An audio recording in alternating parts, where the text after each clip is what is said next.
신호를 기다리던 사람들 앞으로 한 차량이 횡단보도를 지나갑니다. 잠시 뒤 사람들이 하나둘 길을 건너자 운전자는 백미러 너머로 그 모습을 지켜보는데요. 그런데 차량이 갑자기 후진을 하더니 급가속 페달을 밟습니다.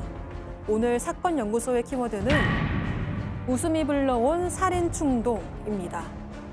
자, 양 변호사님, 2013년 사건입니다. 네, 첫 번째 지금 소개해드린 사건 2014년 7월 12일이었습니다. 경기도 평택의 한 상가 밀집 지역에 사람들이 많은 지역이었는데 갑자기 차량이 이 사람들 속으로 돌진을 한 겁니다. 그래서 서너 명 정도를 들이받았고요. 이 시민들 중에 한 사람은 60대 여성은 바로 숨졌고 부상을 입은 4명 중에 1명은 의식불명일 정도로까지 굉장히 큰 사고였던 겁니다. 10여 미터를 가서야 멈췄던 그런 사건이었고 처음에는 어찌됐든 뭐 교통사고로 봤을 거 아니에요. 그런데 담당 경찰이 이걸 보다가 깜짝 놀라는 거예요. 이 사람, 이 가해자 한 씨 내 사건에서도 가해자인데? 라고 얘기를 했던 겁니다. 또 다른 사건이 있었던 거고요. 거기서 끝나지 않습니다. 다른 경찰관이 나서서 아니야, 이 사람 내 사건 지금 가해자인데? 이미 3명이나 이렇게 잇따라 교통사고 가해자로 수사를 하고 있던 겁니다. 자, 들으신 것처럼 가해자는 한 사람인데 담당 경찰관이 지금 내 사건 가해자인데 이거 무슨 일이에요? 네, 이게 알고 보니까 가해자 한 씨가 이 약 한 달 만에 4차례나 교통사고를 냈었다고 합니다. 먼저 2013년 6월 19일 오전 7시 50분쯤에는 이 평택역 앞에서 횡단보도에서 멈춰서고 20초 동안 정차를 해 있다가 보행자 신호가 켜지자 갑자기 후진 가속 페달을 밟기 시작했는데요. 이 한 씨의 차량이 횡단보도를 건너던 사람들을 덮쳤고 이 사고로 14살 여학생이 전치 14주의 중상을 입었습니다.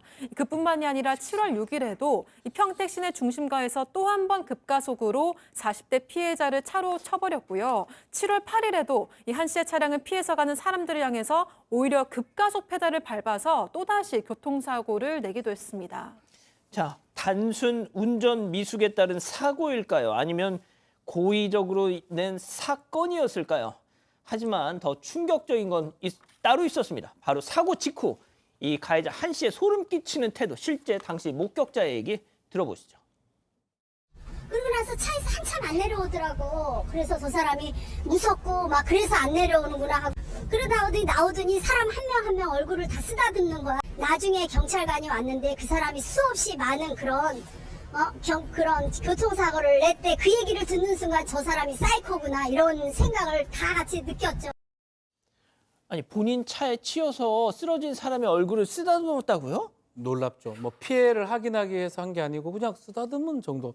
원래 저런 사고가 나면 다들 정신을 잃어버리는 경우가 더 많은데 이런 모습도 있었고 또 다른 목격자에 따르면 더 충격적입니다. 운전할 때 핫도그 같은 거 먹으면서 아무렇지도 않게 운전을 했다라고 하고요. 사람이 쓰러져 있는데 태연하게 다가가서 신발을 줍는 모습도 있었다고 합니다. 그래서 좀 이해하기 어려운데 경찰이 조사를 해보니까 이 한 씨 운전자 보험 2개만 들어있었고 다른 보험은 없었다고 그러고 경찰 조사 결과 운전 미숙 때문에 벌어진 사고였다라고 한 씨가 주장을 했습니다. 뭘까요, 교수님? 네, 어마어마한 충격적인 진실을 알게 되는데 한 씨가 털어놓았습니다. 바로 웃는 사람을 보면 범행 충동이 일어난다는 거였습니다. 건강하고 활기차게 웃으면서 지나가는 사람을 보면 차로 쳐버리고 싶은 그런 욕구가 생긴다는 거예요. 진짜 사이코패스 맞네요, 그럼. 네, 너무 소름이 끼치죠. 그리고 또 나아가서 CCTV를 분석한 결과 이 사람이 미리 차를 세워놓고 적당한 범행 그 대상을 물색하는 모습도 있었고요. 그다음에 또 보행자가 많아지면 그때 가속 페달을 밟아서 돌진하는 정황도 잡혔습니다. 자, 양 변호사님, 1991년 이 여의도 광장 차량 질주 사건, 그때도 사람들이 마냥 즐겁게 노는 걸 보니까 차로 치고 싶었다 뭐 이랬거든요, 그때. 네, 그렇죠. 근데 비슷한 정도의 상황이었던 거죠. 그런데 아까 박 변호사가 운전자 보험만 2개를 가입을 했다라고 했지 않습니까? 그 전에는 과거에는 이 보험을 여러 개를 들 수가 있었거든요. 그래서 이 2개를 통해서 돈을 굉장히 많이 받을 수가 있어서 혹시 돈 때문에 한 사건인가 싶었는데 그렇게는 또 보이지 않는 게 이 한 씨가 아파트도 있었고 상가까지 가지고 있었어요. 경제적으로 여유가 많았던 거고 또 세 자녀를 두고 있었는데 그 아내가 절대 그럴 사람 아니다. 아이들에도 굉장히 잘했다. 그렇게 얘기를 하는 겁니다.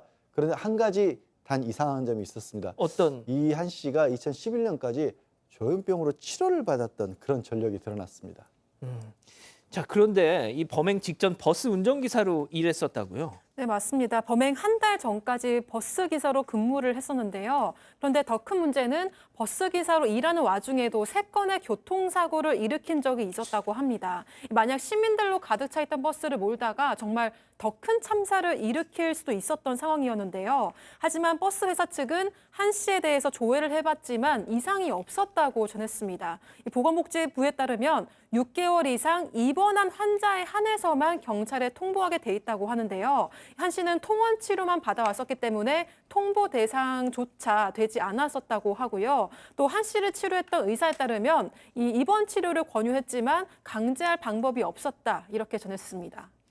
자, 박 변호사님. 네. 한 명이 숨지고 당시 11명이 다쳤습니다. 네. 앞서도 말씀드렸지만 웃는 사람을 보면 건강하고 활기차게 웃으며 지나가는 사람들을 보면 차로 치고 싶은 욕구가 솟구쳤다. 그렇죠. 자, 이런 사람 가만히 둬선 안 됐잖아요. 결국 차량이나 도구를 이용해서 사람을 죽이려고 했기 때문에 또 죽였고요. 살인죄, 살인 미수죄 등으로 구속 기소가 됐습니다. 좀 전에 얘기를 했지만 본인이 정신질환이 있다고 심신미약을 주장을 했던 것 같아요. 특히 그런 얘기를 해요. 차량이 갑자기 사람 치워라 이렇게 한청이 들렸다고 하는 주장을 합니다. 그렇지만 재판부 이거 받아들이지는 않습니다. 이 사람 보면 지금 조현병 약물치료 받으라고 했는데 그것도 거부하고 또 범행을 저지른 거 보면 공교롭게도 CCTV가 없는 곳에서만 범행을 저질렀으니까 상당히 계획적인 범행이라고 봐서 살인죄, 살인미수 인정해서 징역 20년 선고를 했고요. 다만 이 40대 당시 40대인데 10년간 전자발찌 부착명령 내렸는데 한 씨가 이거에 대해서 항소를 했지만 기각이 돼서 확정이 됐다고 합니다. 예.